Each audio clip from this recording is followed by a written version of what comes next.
1278페이지가 되겠습니다. 아모스 5장 1절로 8절입니다. 이스라엘 족속아, 내가 너희에게 대하여 예가로 지은 이 말을 들어라. 처녀 이스라엘이 엎드러졌으며 다시 일어나지 못하리로다. 자기 땅에 던지움이 일으킬 자 없으리로다. 주 여호와께서 가라사대 이스라엘 중에서 1000명이 나가던 성읍에는 100명만 남고 100명이 나가던 성읍에는 10명만 남으리라 하셨느니라. 여호와께서 이스라엘 족속에게 이르시기를 너희는 나를 찾으라, 나를 찾으라. 그리하면 살리라. 배들을 찾지 말며 길갈로 들어가지 말며 브엘셀바로도 나가지 말라. 길갈은 정령 사로잡히겠고 베델은 허무하게 될 것임이라 하셨나니 너희는 이 여호와를 찾아라. 그리하면 살리라. 염려컨대 저가 불같이 요셉의 집에 내리사 멸하시리니 베델에서 그 불들을 끌 자가 없을까 하노라. 다같이 읽습니다.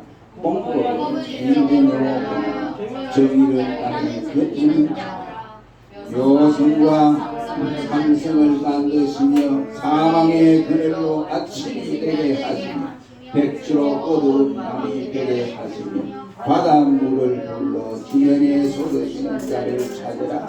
그 이름이 여호와이니라. 아멘. 날개를 조금 위로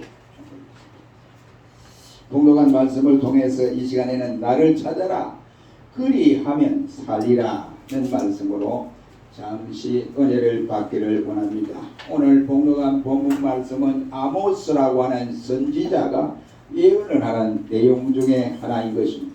이 아모스 선지자는 주전 765년에서 시작하여 750년에 이와 같이 활동을 했던 선지자였습니다. 당시대의 이스라엘은 여로보암 2세가 통치를 하던 시대였고 또 그 시대에 아수르와 아람의 전쟁으로 말미암아 이스라엘은 평안을 유지하고 살았던 시대였습니다.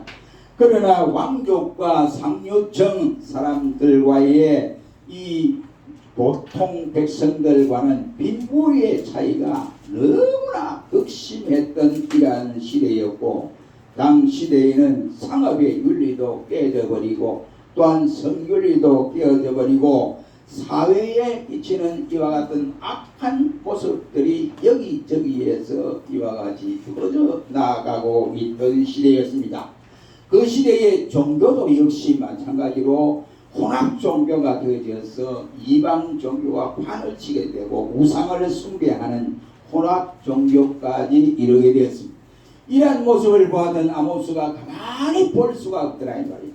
이스라엘 백성들에게 당하는 이 고초가 얼마나 앞으로의 극심할 것인가 하는 것을 내다본 이 아모스는 5가지를 예언을 하고 있습니다. 그중에 첫째는 이스라엘과의 적대 관계를 맺고 사는 주변 국가들에게 경고를 하면서 너희가 이스라엘 백성을 괴롭히는 나라는 하나님이 여지없이 멸망시켜 버릴 것이다 라고 예고를 하고 있습니다.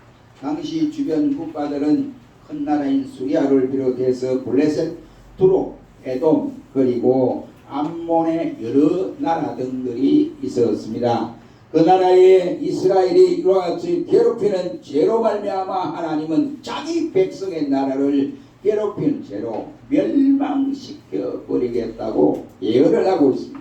두 번째는 아모스는 이스라엘의 죄에 대해서 책망을 하고 있습니다.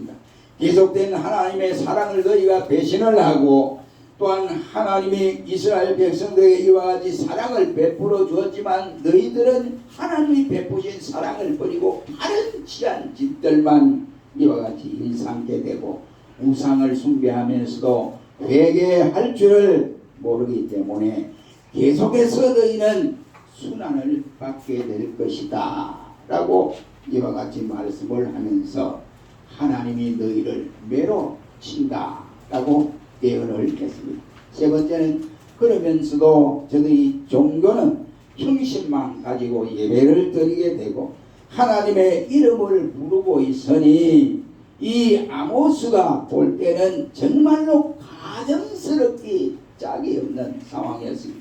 그래서 가정스럽기 짝이 없는 종교 생활을 이와 같이 말씀을 하면서 네 번째는 너희가 회개하고 하나님께로 돌아오라. 속히 돌아와야 한다.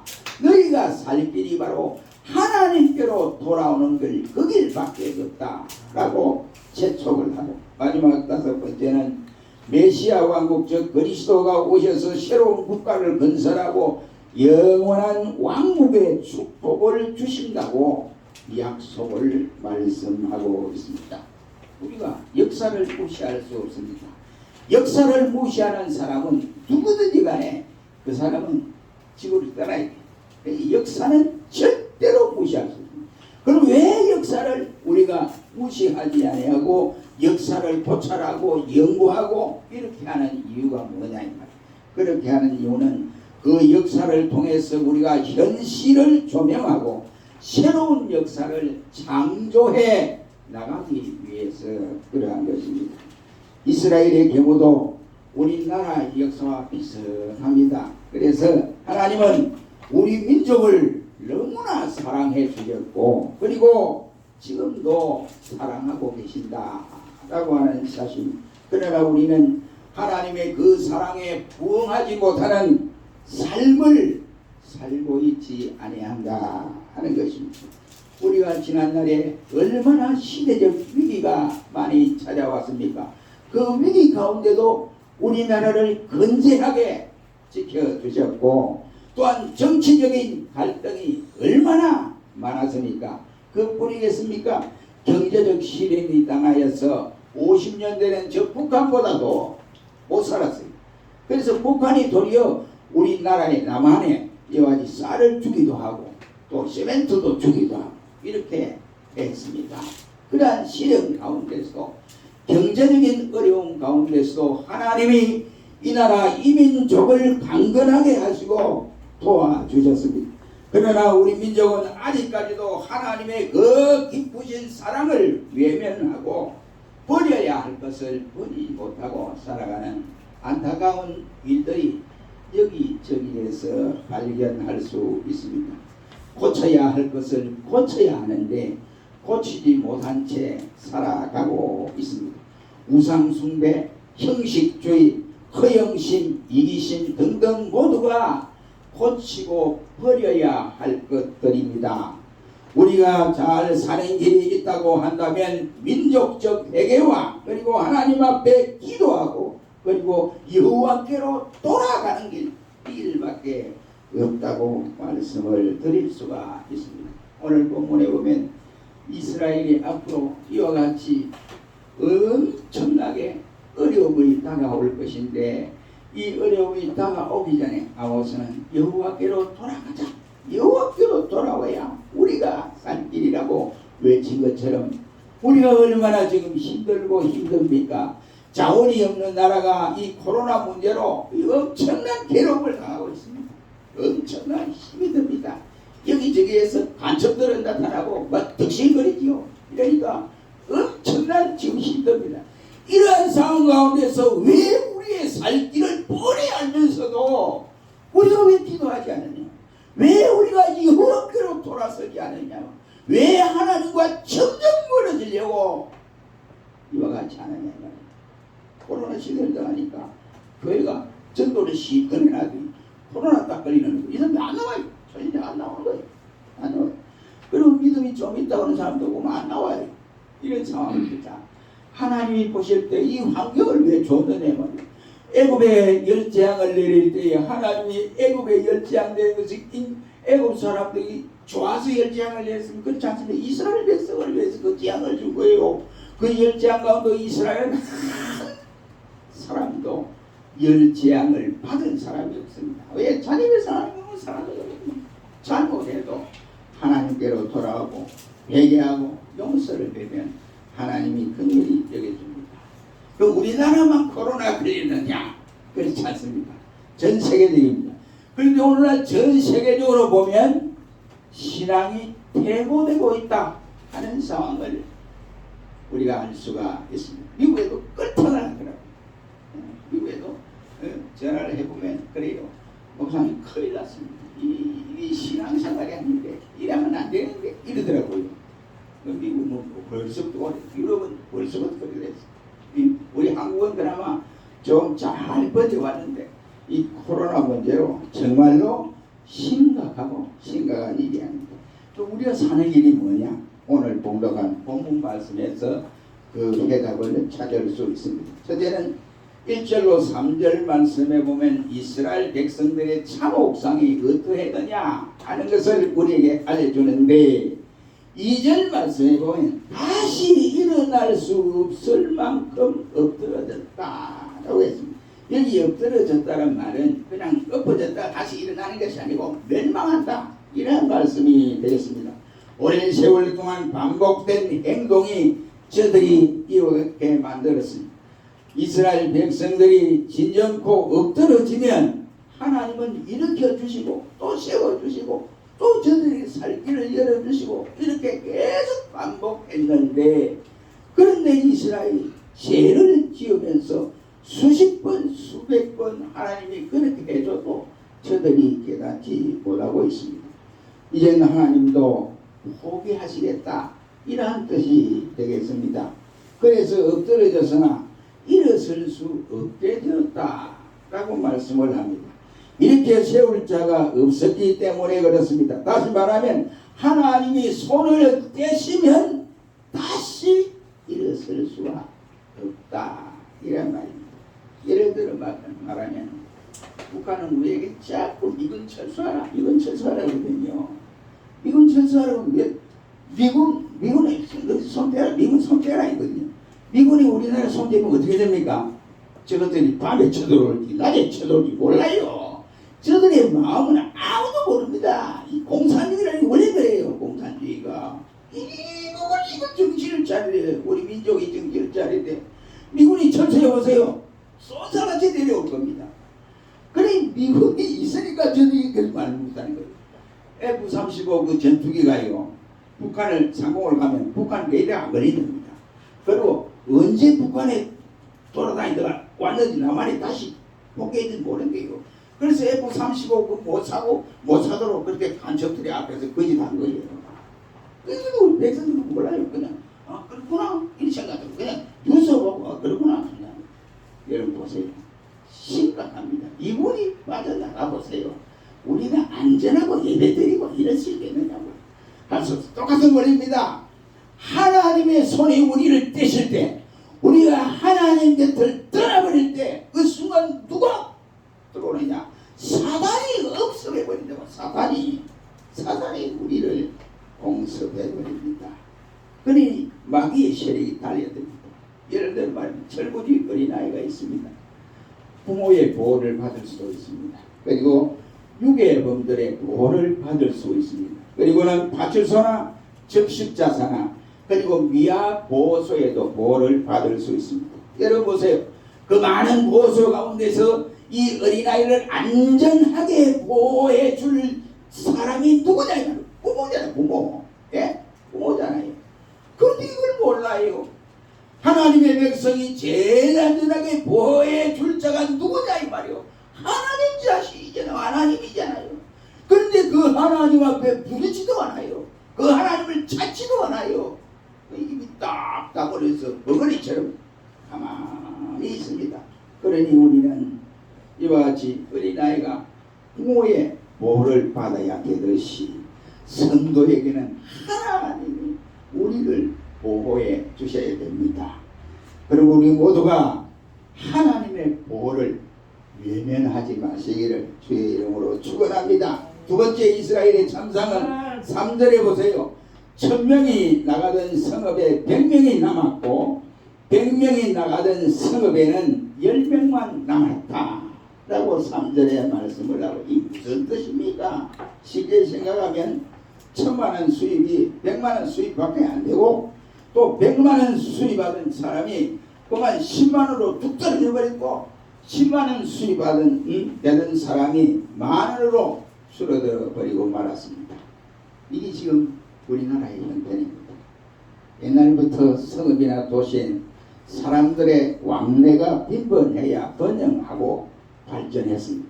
슈퍼마켓이나 아니면 상가에 사람들의 왕래가 많아야 돼요. 그래야 뭐가 잘되고 번성합니다. 그런데 웬일인지 사람의 왕래가 점점 줄어들어 버리고 맙니다. 여러분, 사람이 만나기가 그렇게 어렵습니다. 여기 보니까 1000명이 100명으로 줄어들었고 100명이 또한 10명으로 줄어들었습니다. 왜 그렇게 되어져 버렸습니까? 1000명의 용사가 전쟁에 출전을 했습니다. 전쟁에 싸우다가 남은 병력이 얼마나 되냐 하고 다시 재집계를 해보니까 다 죽고 100명밖에 안 남았어요.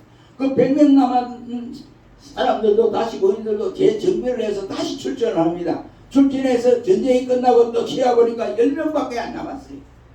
세상에 여러분, 이런 일이 벌어지고 있습니다. 여러분 보세요. 전쟁으로 죽고 포로로 끌려가고 이렇게 해서 엎드러져서니 일어날 수도 없는 상황이라고 했습니다. 1000명은 100명으로 100명은 10명으로 줄어듭니다. 이것은 바로 참혹한 이스라엘의 비극이 아닐 수가 없습니다. 그럼 어떻게 해야 되냐면 어떻게 해야 하느냐고요. 이와 같이 우리의 현실과 다른 바가 하나도 없습니다. 그럼 어떻게 해야 됩니까? 두 번째는 예감이 나옵니다.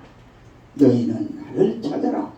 그리하면 살리라. 6절 5절에서 말씀을 합니다. 길이 있습니다. 희망이 없는 것은 아닙니다. 하나님을 찾으면 됩니다. 그런데 덩어리처럼 입을 딱 다물고 있으니까 되겠어요?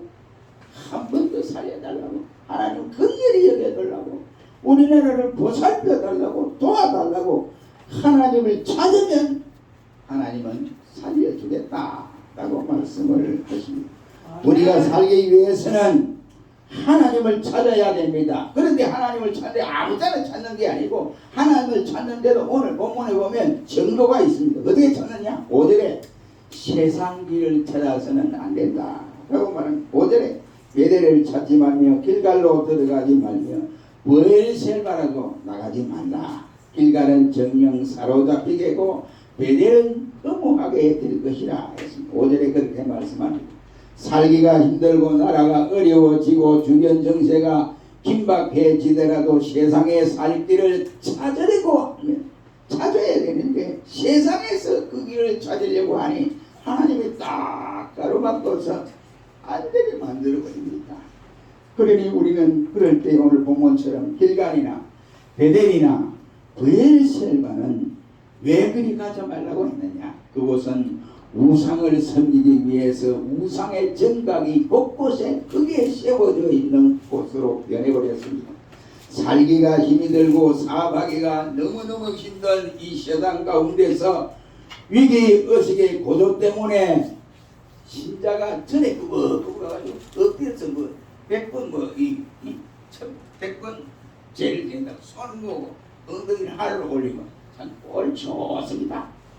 예수대가 그이라고 예수대가 어렵다고 해서 어디 가느냐? 정 치는 데 가서 이거 가서 박수들에 가가지고 정을 치고 앉아있어. 하나님도 없어요. 거기서 중에 하나님 없는 사람들이 한두 사람입니다. 참 기가 막히게 그러십니다. 그렇게 하지 말아라. 그 말 하나님이 세상의 방법을 찾아 다니지 말라는 말입니다. 하나님께서 우상에 전에 들어선 길갈이나 베델이나 브엘셀바로 가면은 너희가 다 죽고 만다. 그 길을 선택해서 가지 말라는 겁니다. 그리고 길갈이는 적군이 미리 딱 내복해가 있어요. 내복해가 있는데 딱 이스라엘 백성이 오니까 딱 잡아가지고 죽이거나 아니면 포로로 끌려가 버립니다. 그게 살 길이 없습니다. 모조리 죽고 맙니다. 우리는 하나님의 자녀로서 찾아갈 곳이 있고 또 찾아가서는 안 될 곳이 분명히 있습니다. 본래 베델은 야곱이 하나님 앞에 단을 쌓았던 유명한 곳입니다. 그러나 세월이 지나면서 이와 같이 하나님의 단은 없어져 버리고 그것이 우상 천지가 되어져 버렸습니다. 세상 길로 들어가면 신자는 살 길이 바뀌어버립니다. 살 길이 없어집니다. 그러므로 우리는 지금 내가 가는 길이 어느 길이냐 하고 곰곰이 생각해 보시기를 바랍니다. 두 번째는 4절 말씀에서 보면 하나님을 찾아야 사는 길이다. 4절에서 너희는 나를 찾아라 그리하면 살리라 했고 6절 말씀에도 말하기를 너희는 여호와를 찾아라 그리하면 살리라 하고 말씀을 했습니다.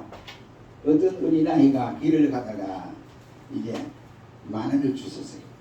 아이에 비하면 그 10,000원 큰 겁니다. 근데 이놈이 이제 거기 내가 오늘 참 좋은 날이었구나. 이 돈이 내게 이와지 은혜 발견하도록 됐구나. 감사하고 이렇게 지나면 되는데 이 아이가 이제 돈 10,000원 주선 그 재미가 나는 거예요. 그래가지고 성장하면서 아이들 땅을 보고 다니는 항상 땅을 보고 돈이 있나 하고 그래 일평생을 그려 다녔대요. 이제 데이터가 나왔더라고요. 책을 보니까 여기 나오는데 그 책이 그리 나왔어. 일평생 길을 걷다가 땅을 뭔가 있나 하고 이렇게 쳐다보고 하니까 어깨는 꼬부라지고 그랬는데 그 일평생 얻은 것이 뭐냐? 단추가 29,516개 또 그 다음에 바늘이 54,172개 돈 12만원 죽을 때까지 말입니다. 어린아이 그때부터 10,000원 주었는데 그때부터 시작해서 땅만 보고 이렇게 다니는 거예요. 그러니까 어깨는 꼬부라지고 나이가 되니까 어깨는 꼬부라지고 그 사람 성격이 달라지고 완전히 개박스러워졌더랍니다. 그리고 생활은 인색하기 짝이 없더라. 기록한 서적을 보았습니다. 이처럼 무엇을 찾느냐 이것이 가장 중요하다라고 생각을 합니다. 해녀는 바닷속에 들어가서 해초나 해삼 전복을 찾습니다. 그래서 해녀들이 밖에 나오면 이 두리번거린대요. 가만히 있어도 자기는 보는 게 거의 섭성이 돼가지고 두리번거리는. 저는 이 소매치기 그 눈은 내가 보지를 못했습니다만 말을 들어보는 소매치기 눈은 이 해녀들 눈보다 더 빠르게 한답니다. 이 남이 돈을 막 가르치려니까 그렇겠지요. 여러분 우리가 그렇다면 하나님을 찾는 사람들의 눈은 좀 뜨려야 하느냐 말입니다. 아가서 4장 1절 말씀에 솔로몬이 자기 사랑하는 연인 술라미에 대해서 그렇게 표현하는 내용이 있습니다. 내 사랑 나는 어여쁘고 어여쁘다. 너울 속에 있는 내 눈이 비둘기 같구나 라고 말을 했습니다. 비둘기 눈은 어떤 눈입니까? 비둘기 눈은 산만한 눈이 아닙니다. 한 목표를 정하면 그것만 뚜렷하게 본대요. 사물만 바라본다는 것이 비둘기의 눈이라고 합니다. 이 비둘기 눈 같은 술라미 여인의 눈은 누구만 바라보느냐? 바로 솔로몬, 사랑하는 솔로몬만 바라보게 되는 것입니다. 이것이 비둘기의 눈과 같은 바로 술라미 여인의 눈입니다. 사랑의 눈이라 이 말이죠. 그렇다면 하나님을 섬기는 백성들이 누구를 바라봐야 되느냐? 하나님만 바라봐야 돼. 하나님만 쳐다보고 있어야 됩니다. 하나님만 바라보아야 되고 하나님만 만족하고 살아가야 된다. 이런 말. 욥기서 8장 5절로 6절 말씀해 보면 내가 만일 하나님을 부지런히 구하면 전능하신 이에게 빌고 또 정결하고 정직하면 정녕 너를 돌아보시고 내 의로운 집으로 형통하게 하실 것이라 고 했습니다. 우리는 어떻게 하나님을 찾아야 되느냐? 부지런히 찾아야 됩니다. 사도 바울은 로마서 12장 11절에서 부지런하여 게으르지 말고 열심을 품어 주를 섬기라고 말씀을 했고 욥기서 8장 5절 말씀에는 하나님을 부지런히 구하며라고 했습니다. 급하고 소중한 것이기 때문에 우리는 부지런히 하나님을 찾아야 한다. 그때는 어려울 때 찾아야 돼요. 시편 50편 15절에 환난날에 나를 부르라 내가 너를 건지리니 네가 나를 영화롭게 하리로다 고 했습니다. 우리 복음송 가운데에 해리 불백이 불렀던 그 복음송이 있습니다. 괴로울 때 주님의 얼굴을 보아라. 평화의 주님 바라보아라. 세상에서 시달린 친구들아 위로의 주님을 보아라. 힘없고 내 마음 연약할 때 능력의 주님을 보아라.